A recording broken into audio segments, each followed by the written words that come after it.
But if you are a sane human being, then you are always reasoning. You're either doing it well or you're doing it poorly, but you are definitely reasoning. The heart has reasons that the head has no knowledge of. But if you fall in love, you get married, people say love is irrational. It's definitely got some irrational components, but there's a reason why you get married. There's a reason why most people love for reasons. They fall in love with their beauty, their goodness. In fact, they say about the Prophet ﷺ that the reason why you learn the shama'il is because attraction to the beautiful qualities of a person is one of the reasons that love is cultivated.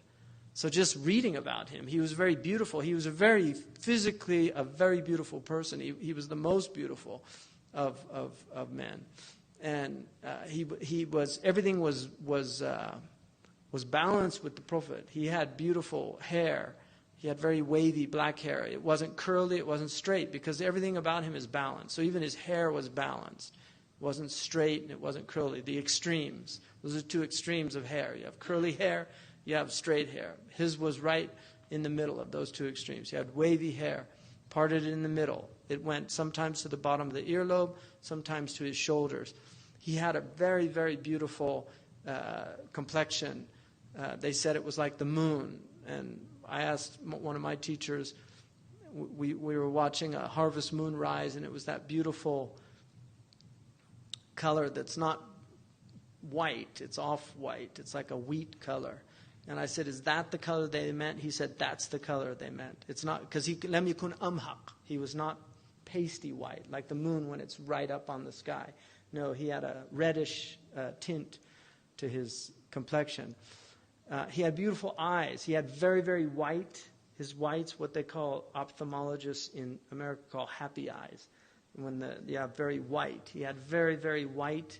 The whites of his eyes were very white. And then he had very striking dark eyes that were penetrating. He had a beautiful aquiline nose, which is an aristocratic nose in many, many cultures. An aquiline nose is seen as a beautiful nose. And one of the reasons that's called aquiline is because it's aqna in Arabic, but in English they call it aquiline because it's like the aquila, the eagle. An eagle has a very beautiful.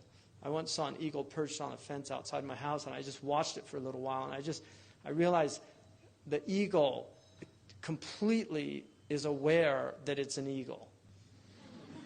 If you observe an eagle, even for a short amount of time, you will see that an eagle is so aware that it is superior to every other bird.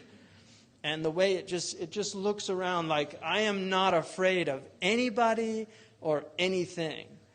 It's just got this amazing. And so the Arabs love eagles, and they name their children after them. And they're very, very noble birds, but they have these beautiful aquiline beak. And the Prophet ﷺ had a beautiful forehead. And he had he had broad shoulders, he was very strong. And he had a very small, light hair that went down. But he wasn't hairy at all. His body was very, his skin he did not have a lot of body hair. But he had very slight hair on his chest that went down to his navel. Very strong legs. He had strong hands. He walked in a very distinct way.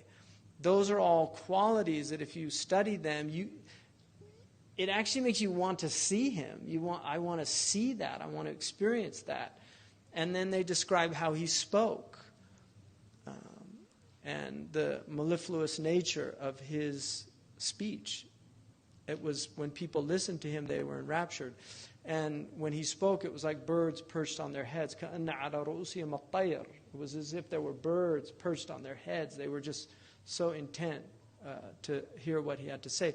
But the reason that they describe that is because that's one of the reasons that you love a person, for physical beauty. And then you love them also for their character. And that's another reason. But the main reason that people love is because of ihsan, when people do good to you.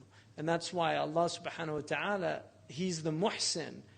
I mean, He's constantly doing good to us, and that should engender love in you. And so love has reasons. There are reasons why we love. It's a rational thing as well.